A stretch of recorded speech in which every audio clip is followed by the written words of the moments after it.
I have this sense that there's going to be a retirement tsunami.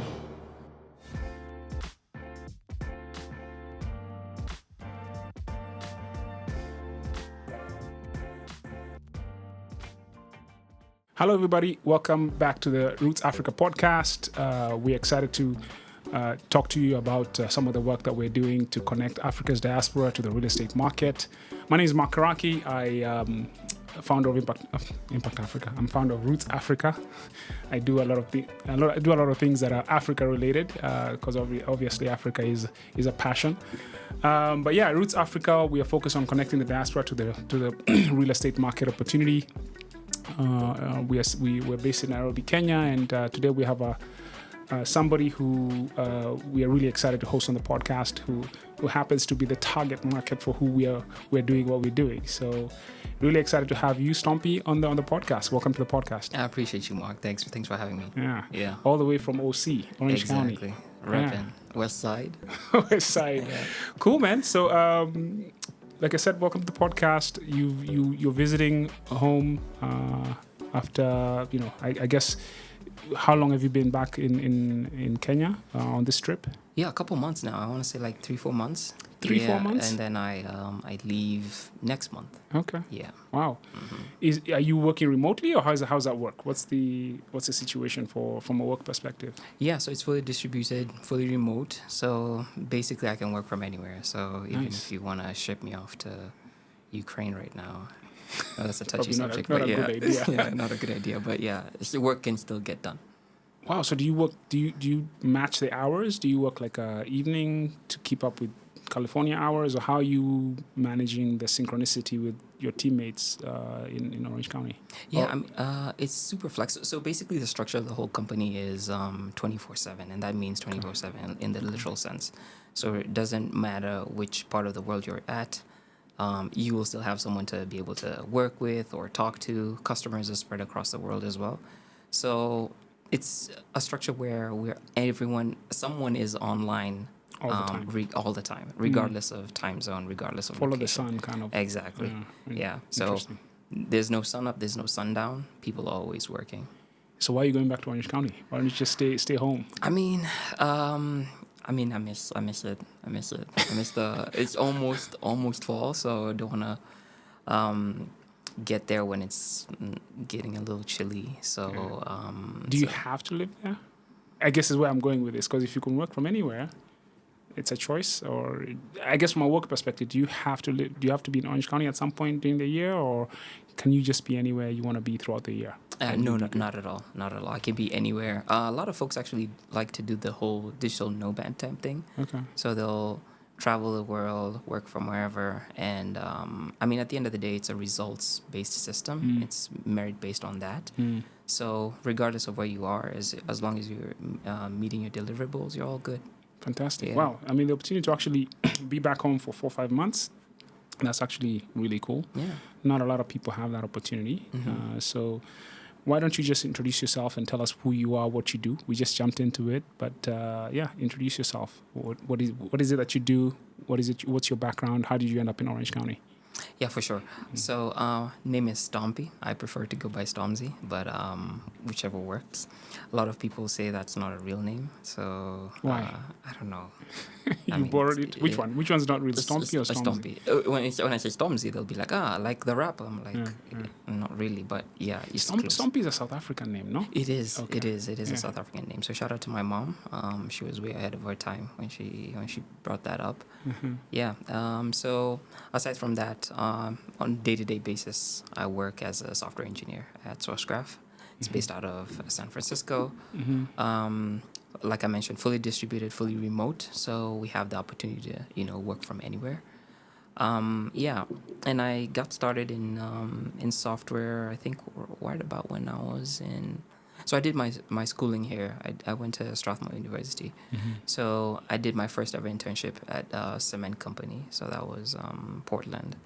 And from then on, I was like, software. They actually told me to help them build an intranet for the company. So that's what we did. I don't know whether that thing still existed. I'm not even sure that Portland Cement is still around. Is it Bamburi? One of them closed, I think. if I remember correctly. Yeah, I think Anyway. yeah, you're absolutely right. Yeah, so that was my first ever step into the tech world because that's what I did in school. I did computer science. So ever since then, it's been software, tech, the whole space. So how did you end up in Orange County? What was the trajectory that took you there? How did that happen? Yeah, happy to explain that. So prior to that, I was based out of here. I was You're the living, breathing embodiment of brain drain. So, oh yeah. Well, yeah, because the truth of the matter is we're bleeding talent on our continent. It's just a harsh reality. But anyway, how did you end up out there? What was your journey? Yeah, so I was working for a pharmaceutical, I don't want to call it pharmaceutical company, but it was like an information company that basically just gets data and sells it to big pharma. And yeah, I think after 2 years in, I was like, yeah, I need to switch this up. I need to change. So was the company here or? Yeah, it was based out of here, but it was also like it's a multinational. So yeah, a lot of branches all across the world. But then I wanted to go back home because that's where my mom got married. Been living in the States for a while, so I was like, okay. So your mom is in the States as well? No, she's here. Okay. Yeah, yeah. So what happened was I was like, yeah, I need to get back home. So I applied to the job, and I got it. And I was like, yeah. The same job today, or? Yeah, same job today. Oh wow. Yeah, okay. so I was like, yeah, I need to ship out now because I don't need to be around here. Interesting. Yeah. So you were basically here and you applied for a job for a company based in San Francisco solo, right? On your own steam, no recruiter, and that's how that happened? Yes, that's absolutely Amazing. right. Okay, Yeah. cool. And then where did you end up? Where did you land first? In the States or in the States, yeah. No, I went straight to the West Side. Okay. Yeah, I never actually had been to the West Side. We used to live in Corn Belt, United States. So this is Iowa, Nebraska. Okay. Really boring. So we're like, I was like, yeah, I need to go, somewhere close to where the company is at. And of course, the prices for the houses in the Bay are absolutely nuts. So I was like, yeah, I still want to be at West Side. So what's the best place? So I reached out to a couple of people that I work with, and they was like, yeah, look for something in SoCal. I was like, okay, cool. I'll search. I'll start looking. So I hopped on Zillow, looked for a couple places, and I saw something nice in Orange County, and yeah, that's kind of like where I decided. How long have you been out there? Wow, I want to say like 2.5+ years now. Yeah, it's been a minute. Cool. So it seems like it's working out. Yeah, it's not too bad. Fantastic. Well, when we got talking, obviously you're here on the podcast because you are an emerging client for us, and we're really excited to actually work with you to help connect you to investment opportunities back here in Nairobi in terms of real estate. And when we got talking, you talked about how you have a broader investment lens in terms of how you think about investing, and real estate is just part of that. So my question to you is just tell us about your investing journey, right? I mean, most people start their investing a little bit later on in life. Very few people started earlier. And you seem to kind of have jumped the shark a little bit here and got going early. So how did you get exposed to the concept of investing? And what's your approach to investing? How do you think about it, right? What are the asset classes that comprise, that get your interest? Yeah, thanks for that's a great question. I think I'll start with the last question first in terms of asset classes. So securities, basically equities. That's like my primary. That's where I have a lot of money invested. Then you have the bond market, a little bit of mutual funds, real estate as well. So basically just applying a diversified approach, but looking at it in the lens where I want to say in 20, 30 years from now, I'm like, yeah, I'm out.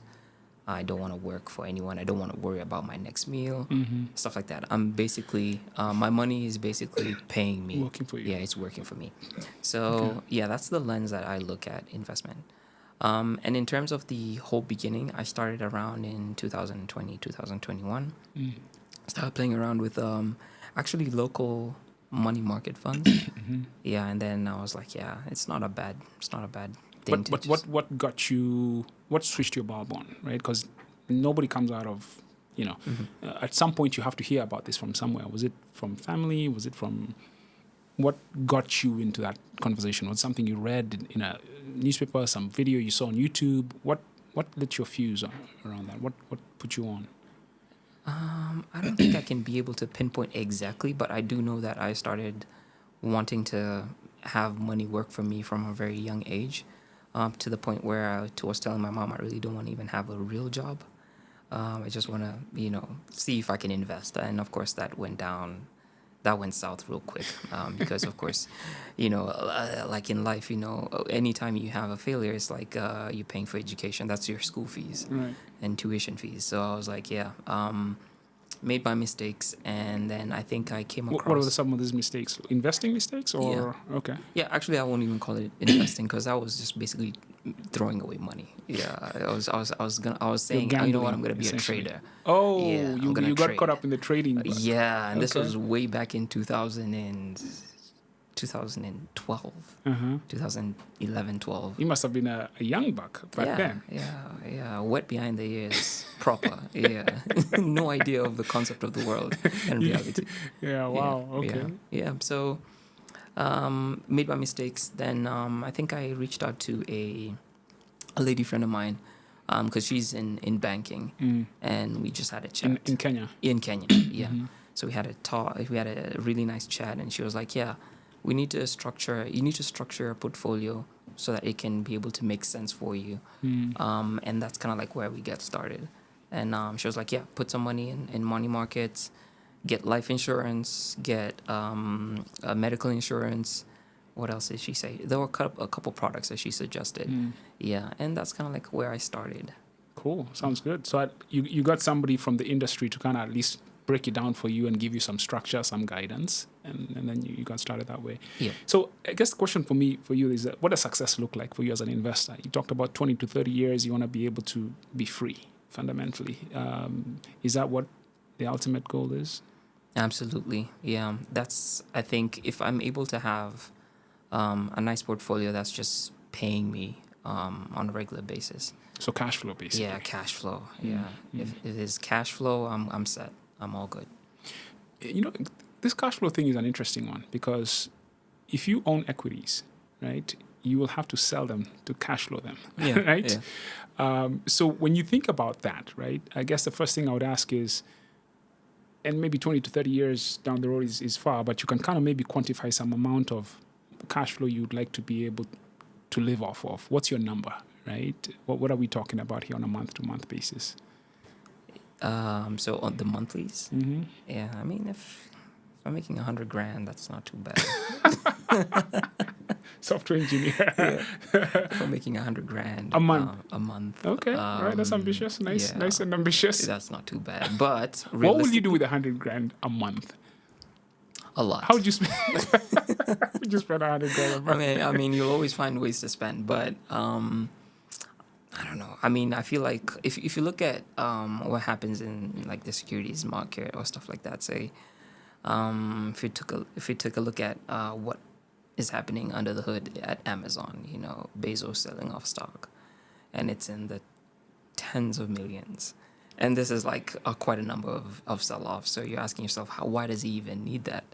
I'm not saying I'm Bezos, but just being comfortable, just being able to say, you know what, today I just want to go have pasta in Rome, and it's nothing. Yeah. Okay. Awesome. Fantastic. Yeah. So then the question I have for you is like, how does real estate fit into this mix, right? $100,000 a month. So which portion of that is real estate, and how would that actually work? And you don't have to use the $100,000 example, but you can just say, I guess, how does real estate fit into your whole equation of investing? What role does it play, right, in your portfolio when you think about it? Yeah, I mean, that's a great question, and I feel like if you have a small portfolio of real estate properties that are giving you regular income on a monthly basis, you get closer to a certain goal much faster, because this is cash flow. I mean, it's your money that's working for you, whether it's a rental or it's a B&B, whatever. You're able to get something out of it as soon as you have a tenant. So I feel like in the grand scheme of things, a nice safety net for anyone who wants to invest and diversify, real estate has to be there. Yeah. And maybe bringing it a little closer to home, right? Time horizon wise, on that topic of real estate assets and that's cash flow, do you have like a short time horizon for where you would like to be? Because obviously these things have to be built over time. So let's say you had to put maybe 5 years down the road. What would be success for you from a cash flow perspective from your real estate portfolio? I think 5 years down the road, probably just getting anywhere between 10 and 20 for the whole portfolio, for the whole pie. Like the whole pie just adds up to 10, 20. I mean, that's okay. I'm doing okay. I can pay my bills. I can take care of my family. I basically, I don't need to work, but, just for additional revenue or whatever. So you're saying 10 to 20 US. Okay. Yeah. Wow. You like the big numbers, man. Yeah. How many properties would that be, and what's a distribution in terms of geography, right? What would that actually look like, practically speaking? I don't know. That's why I'm here. I mean, yeah. All right. We'll help you with that. Yeah, exactly. So let's dive into the next topic. So in terms of your portfolio and your investing in real estate, your track record and all that, so you've done some investments already. Yeah. Real estate. Talk to us about that. How much of that have you done? How many properties have you acquired or in the process of acquiring right now? Yeah, happy to talk about that. So I think in December of last year, I put down some money for a property here in Lavington, and that was my first ever investment into real estate. Of course, it's a great location, nice property.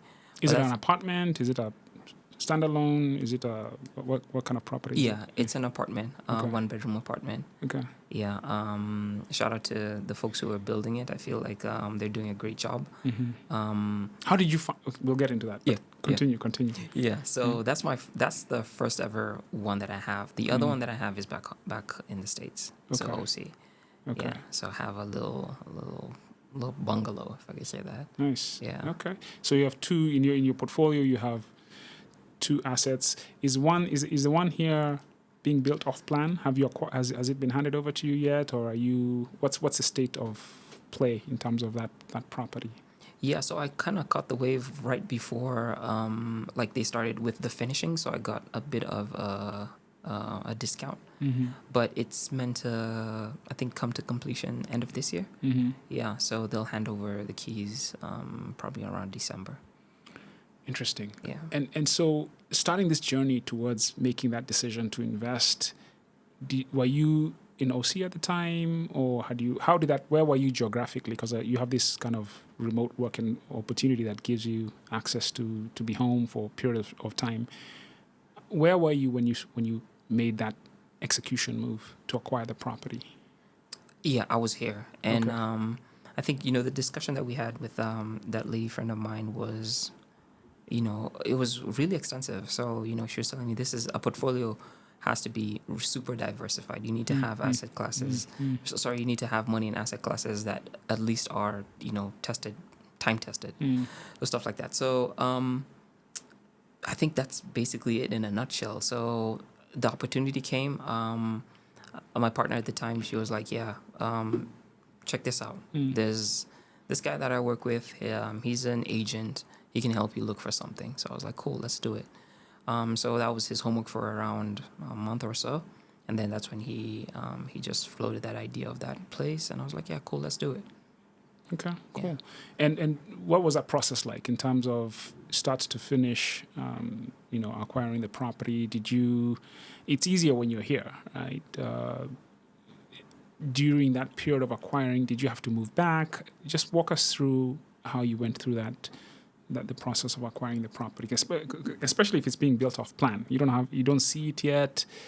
How did you transition? What were the steps? If you can share that. Yeah, for sure. So basically, of course, with the information that there's this property that's being built, so I went there with the agent and we got to see it, and I was like, okay, cool. So this is actually something that's real. Went into the management office. I was like, yeah, I'm looking for a house. I'm told this is one of the best places in terms of location and what you're offering. And I was like, they were like, yeah, we'll take you around. We'll give you a tour. So that's what we did, and I think I liked it. I liked the, what are they called? I don't want to call it like a finished unit, but it's something that you can. Yeah, they call it like the show home or show house. Yeah, show house. Mm-hmm. So we saw the show house, and I was like, yeah, this is not too bad. So I think in around about a couple of days, I put my first deposit down, and I told them that if there's anything that you like in terms of like a plan, let's go ahead and work with that, and that's what they gave me. So ever since I've been, putting money down towards that property. But now, later on, that's kind of like when I started realizing, okay, there's more. Like it's just whatever it is that someone is selling you, doesn't include, statutory fees like the stamp duty, the whatnot, lawyer fees. So to me, that was okay. This is new. I didn't know this exists. So I think I reached out to my mom and I was like, yeah, I need help. Yeah, I need some help here. Yeah. Okay. Yeah, I mean, I remember the first time I actually invested in a property as well. All those things came after the fact. So you're given the published price, but that's not the total cost of the investment. There are all these other tacked on fees that come behind the scenes. And I remember that being a little bit of a rude shock for me because I was like, okay, this is the amount I've budgeted, and in my mind I was mentally ready for that. And then I was like, wow, these other fees, and they're not insignificant. They're real kind of chunky amounts, right? So I felt like it would have been better because early on in my career in the States, I actually worked in the real estate industry. I think that was my first couple of jobs. This is pre the real estate bubble and all that stuff. And they were more comprehensive in terms of how we presented to you the cost of the purchase of the transaction. There were these things called closing costs that were rolled into the conversation. So you always knew what you were going to be putting out at the end of the day, the total amount. I felt like it would have been better if somebody had kind of let me know, right? This is the price of the property, but there are all these other closing costs as well. So plan accordingly. Not like, oh, okay, I've made the investment. Wait a minute, bam, you get hit. Yeah. Fantastic. So what I was going to ask you, initially I thought you made the purchase when you were in OC, but you were here. Yeah. And so you didn't have to. You kind of felt a little bit more confident in making the move because you could get in front of the developer and all that. In terms of, you also hear stories about scams and so on and so forth. What would it have taken for you to make the same investments if you were not here locally, right? Because you could step on the ground and meet these people. Yeah. But there are people it's a ton of people, right? Kenyans in the US and other parts of the world. And they're challenged with this gap between them and the ground. How do you think about that? Would it have been possible for you to actually brave enough to step over that and do that? What would it have taken for you to be able to do that, or might you not even have done it? Yeah, 100%. It was a proper hell no if I was doing this outside the country because I don't know. Like there's so many unknowns, and I mean in this world right now, trust it comes at a premium. Right. If you want to trust someone, you have to really do some proper due diligence on them. So, if at the time I had met you and the lovely folks in this room, probably would have been easier because I have addresses, I've had probably Zoom calls and stuff like that. So I know that I'm working with an organization that does this. So it's a shameless plug to you and big appreciation for what you're doing here. But if I was going to wing it by myself, it would have been a complete... Hell no, yeah, right? yeah. And truth be told, I mean, there are other organizations who've set themselves up and promised the moon and the stars and still scam people, right? And it's a huge shame and a huge problem. And I remember when I was living in the States, I had the same issue, right? Fortunately for me, my dad, I worked through my dad, who's also into real estate, and I was able to get a couple of properties through him. But I guess the question I have for you is, how significant is this trust gap? You're saying you would not have stepped into it without, a trust factor, a trust, somebody you can trust, or an organization you can trust. How significant do you think this is, in terms of, is it a showstopper for a lot of people? Meaning that folks could invest, but they're not investing. Is that the reality? Absolutely. I feel like it's always good when you have something tangible that you can say, okay, this is at least have probably 70-80% trust in this thing because I can see it. If it's something that is being sold to you, as you said, pie in the sky type thing, Right. How sure am I that, if I pump some money into this, I'm not just going to drown and just get wiped out? Right. So trust is super, super significant. Like, you have to have someone, boots on the ground, someone you can be able to talk to and feel confident, that they can deliver. Because at the end of the day, it's a deliverable. Right. So if you're unable to do that, then for sure, there's absolutely no way I'm going to give you anything. That leads me to this other question. The difference between how people do business here, how people operate, communication, stuff like that, getting you confident, maybe describe from your perspective those differences between how people do things here and how people do things, in your experience in the States. How would you characterize the differences? Yeah, I mean, back in the States, everything is on paper. Fine. They could be fine print, but you've been told, like, everything is written down.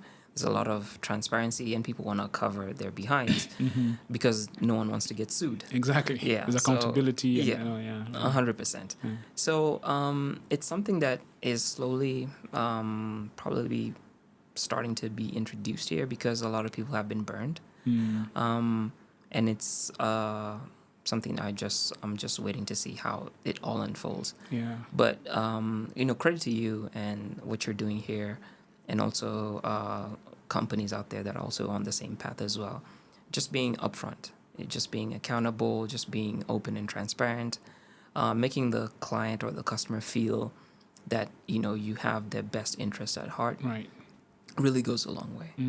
And with that, someone will be a little more looser with their wallet. In terms of making a purchase. I just look at it and I say, wow, it's a huge missed opportunity. Because last year they were saying there was $4 billion worth of diaspora funds coming into the country, right? And I don't have any data, but just from a hunch, we know that there's a lot of money that's sitting on the sidelines in the diaspora that is scared, right? It's not confident. It's like, I've been scammed. We've had all these horror stories.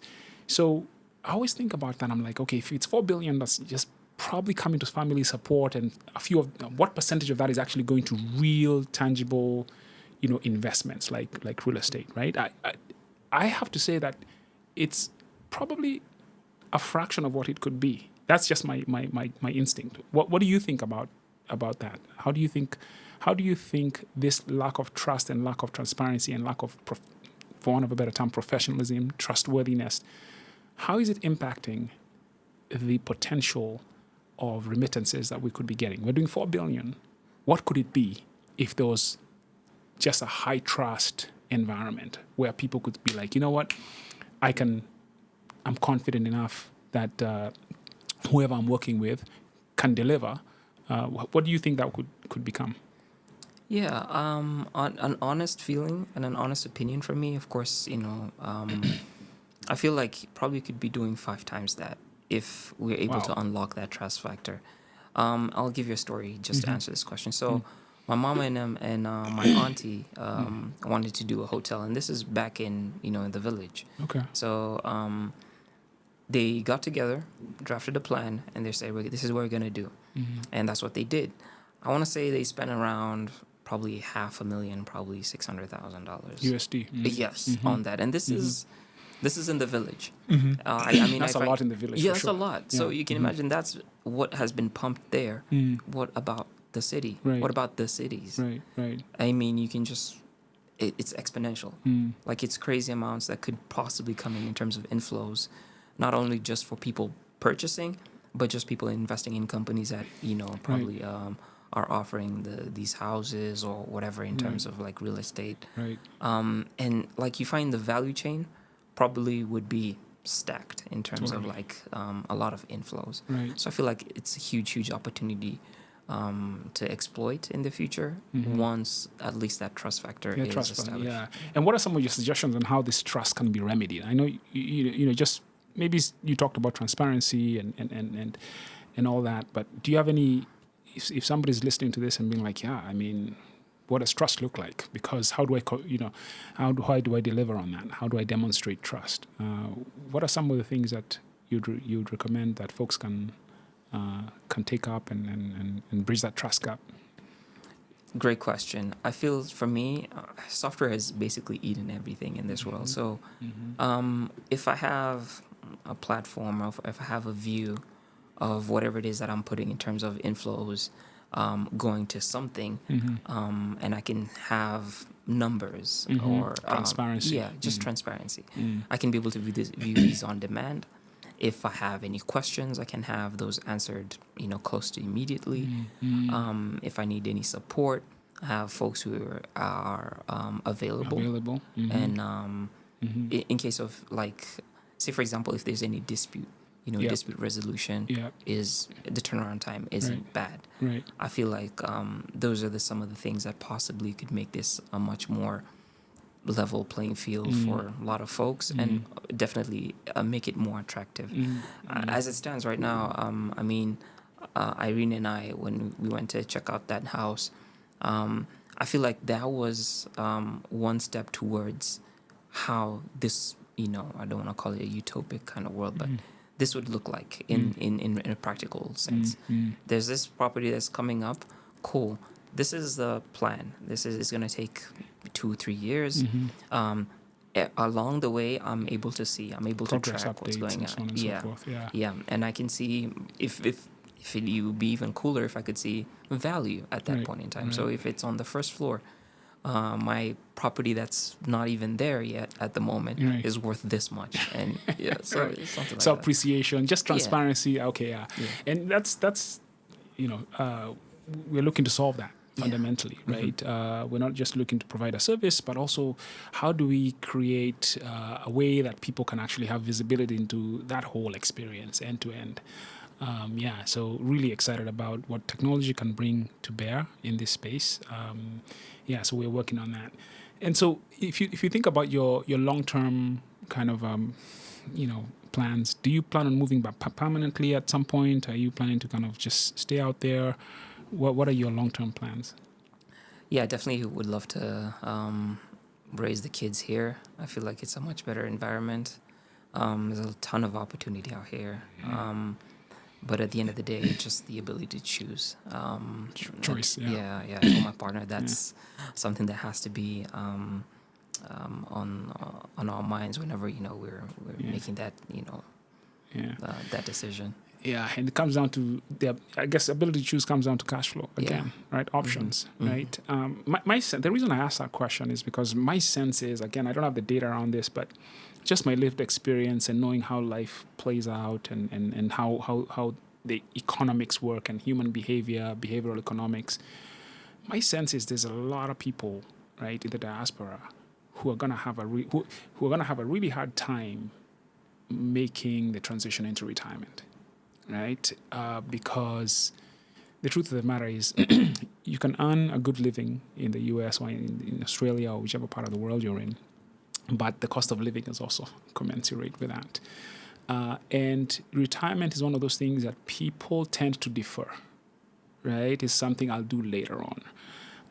And the years keep passing by. I have this sense that there's going to be a retirement tsunami, okay, in terms of people in the diaspora arriving at that point of life where they can no longer be. They want to retire, right? And they won't have the resources. They won't have the cash flow.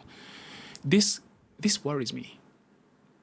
I gotta be honest with you. This is one of those things where I'm like, I know this is coming. And one of the main reason why I wanted to do this, because when I was living in the States, I was looking at those that was my reality also, right? And I was like, okay, I need to kind of put myself in a position where I'm not working at Walmart in my 60s and 70s, because you see those people at Walmart and all these places, and you're like, holy cow, this is a nightmare. Exactly. And at the same time, I know most of us intend to, but don't do, right? And the years keep passing by. My sense is there's a ton of folks who are now arriving at that later stage of life, because the whole diaspora move, I think, peaked. Maybe it's still continuing. There's another cycle right now of people kind of going into different countries around the world. But there was a huge population from the 90s until maybe 2010, or I think there was a huge bulge, right? And a lot of those people are arriving at that stage of life where now they are 10 years away from that. They are 15 years away from that, 20 years away from that. If you're 20, at least you got a shot. Some people are even 5, and they haven't put a plan in place, right? They don't have a retirement plan in place. This worries me a lot. And the reason why we started Roots Africa was how do we enable people, not how do we, the goal is to enable people to retire in dignity. Exactly. Mm-hmm. Okay. Mm-hmm. And that just comes down to having, if you had a couple of, maybe 3 properties in Nairobi, in decent neighborhoods, you could have enough income to where you wouldn't have to hustle. And my question to you is like, and I don't think you have visibility into this, but you'd be shocked how many people don't have access to that type, not access, but don't have that situation sewn up. Just 3 properties, right? 3 properties in the right neighborhoods in Nairobi could put you. That's a fantastic safety net. So when I look at that, this worries me, man. I don't know. For you, retirement maybe farther down the road, but do you have any visibility into or an opinion on this topic? Yeah, I mean, I must say that you're absolutely bang on it. It's very scary. And I think something that I read just a couple of days back was this huge transfer of wealth that's going to happen in the next maybe half decade. Because the boomers will now be, unfortunately, they'll be, passing away. So that money or that property or whatever whatever they had in terms of assets will pass down to their kids. The culture as it is right now is a spending culture. Not a lot of folks save, even in the United States. The amount of people who have savings for emergencies are probably around below 10%, maybe even 10, 15%. I'm not quite sure on the number. But, it's scary. So if something was to happen, like a shock event in your life was to happen, that's basically it. Like, you have nothing that you can be able to rely on to survive. It's just really scary. And, back again to what you're doing here. I mean, major props to you, major props to the team here for what you're doing, just educating folks on the fact that retirement is a reality. And you need to start early with as little as you can. You just got to get started. Yeah, you just got to get started. Because if you're in your 60s or your 70s, it's very difficult for someone to hire you. Yeah. Unless, as you said, you want to go work at Walmart, which is not something that, a 70-year-old or a 60-year-old should be doing. That's something for the young folk. So the fact that that's a reality is something that has to be, basically peddled. It's like this should be like information for less than a dime. Big time. So that people can actually start getting started on this journey, so that in the future you're not suffering, you're not struggling. For me, that's something that is near and dear to my heart, because I know that's hell. Okay. Absolutely. Hell is being unemployable because of, and maybe you don't even want to work, but you don't have options. Exactly. Right? And so at Roots, for me, I take this thing very personally. Everything that we do in terms of venture building and entrepreneurship, for me, has always come from a position of putting the human being at the center and building from there backwards. Bezos talks about putting the customer at the center and building from there backwards.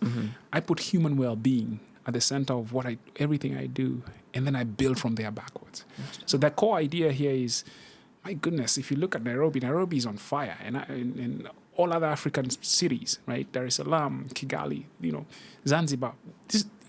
Africa is on a tear in terms of just infrastructure and real estate, and people from all over the world are here. But we have a bunch of people in the diaspora who can't access that because of that trust gap, because of all the things that we've talked about. And to me, that's a tragedy, because the continent is going to continue to grow, but folks are going to miss out, right? Because, again, there's no that trust layer. Right? There's no one to bridge the trust gap and give people access to this fantastic opportunity. And so, that's as you can tell, I'm passionate about that. Yeah. I guess as we wrap up here, question for you is, how did you come across Roots Africa? How did that happen? Yeah, funny story that. But it was basically like a cold outreach email. I want to say cold. I want to say probably it wasn't cold. It was like lukewarm. A cold email is you don't know you don't know who this is, and they reached out to you. Exactly. That's a cold email. It's okay. Yeah, for sure. But it's just that cold outreach came through, and I was like, this finds me like, I don't know how. It's the universe just works in a very interesting way, because it's something that has been top of mind. I'm like, I want to see where I can be able to delve into and put my money into, so that in the future I can be able to basically, as you said, just take it easy. So this email comes in. It's from one of your teammates. She reaches out. She's like, I would like to schedule a call with you. I didn't even take too long. I was like, let's do it. Amazing. Yeah. And so what is that caught your eye in the message? I mean, you said you had these thoughts in the back of your mind, but a cold email, right? What is it about the message that made you say, I'm going to take the time to do this? Is there anything specific that caught your attention that you said, okay, let me try this? Did you look on the website? What was it? What was it that? I want to say the structure, language, and just the approach. Okay. I felt like it was basically curated for me. Like, the person who wrote it with me in their mind. And we've never met. So I was like, this is a no-brainer. I don't need to think about this too much, because opportunity comes once. When it comes knocking once and you don't take it, that's basically it. Slam that door shut, throw the key away. That's gone. So with that, I was like, let me just hop on this as immediately as I can. And that brought me here. And ever since then, there's been communication. And I think that's what kind of like makes me so happy and passionate about what's happening here, is because, it doesn't even have to be about business. Someone just be like, hey, how you doing? That's like, to me, it's like someone's just giving you free coffee. Right. Right. They're checking in on you. Right. So that relationship really mattered to me, and I felt like, this is something I'd like to be a part of. Right. Fantastic. Yeah, and that kind of brings me to almost my last question here, or my last comment. So the way we think about this is part of our solution, right? We have all these offerings, from helping people think about their investment plan, how what's their goal, what's their number, how are they going to get there, helping people think through that and structure that. And then the transaction management, helping people actually execute and acquire properties, and then legal structuring, helping them do legal structures that can help with taxes and so on and so forth. So we have this whole stack of solutions, but there's another piece of it that I think is we're quite excited about, and it's building a community, and not just a community in word, but a community in actual fact. So we're going to be hosting folks online on an online environment, and also we'll be doing events, and also creating knowledge content, feeding that community with content about investing and about the market and so on and so forth, giving them fast dibs to that type of stuff. So we're building a whole analyst function to actually give our community access to the cutting edge information. And the idea is bring people together, like-minded people, so they can walk on this journey together, because we know it's lonely out there. Yeah. And so that's why we are building this. That's the whole ethos around. We believe this is a. I mean, we do it right.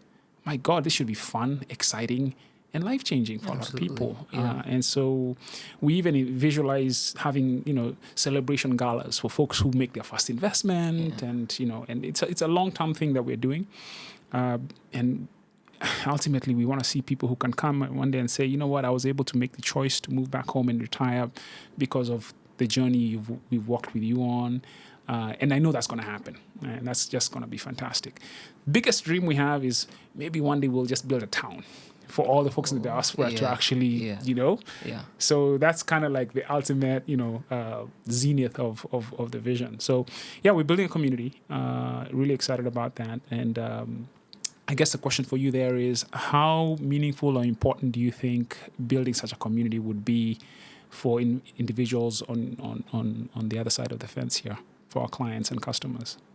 I think that is a differentiator, I must say. I don't think there's anyone out there who's probably doing this. If they are, they must be like minute. It has to be super small. So just seeing this, and when I heard about it, I was like, yo, this is actually really nice. It's a place where folks can actually, build each other. Yep. Network, bring on more opportunities, bring it back to, roots or whatever. So I think even if you look at anything that's successful out here in the world, there's always a sense of community. And as you mentioned, like-minded people. So whenever you're going somewhere, probably even to hang out with these folks, it's value that you're getting. It's not just you wasting a couple hours of your day, just talking about nothing. This is something that, could lead to, greater opportunities. So I feel like, personally, I like that. And the fact that it's all in one makes it even much more sexier, if you ask me. So fantastic. Well, Stompy, thank you so much for taking the time to come and be part of this conversation today. I believe we're creating history. I always like to look at things from that lens. Things just don't happen. The question is, when you look at perspective and the potential and the future, this is history we're making. Absolutely. And so thanks again for taking the time to be here. Yeah, 100%. I would do this any day. Awesome. Yeah, for sure. Thanks for having me. All right. Yeah. All right, folks. That's another episode of the Roots Africa podcast. Until next time. Cheers.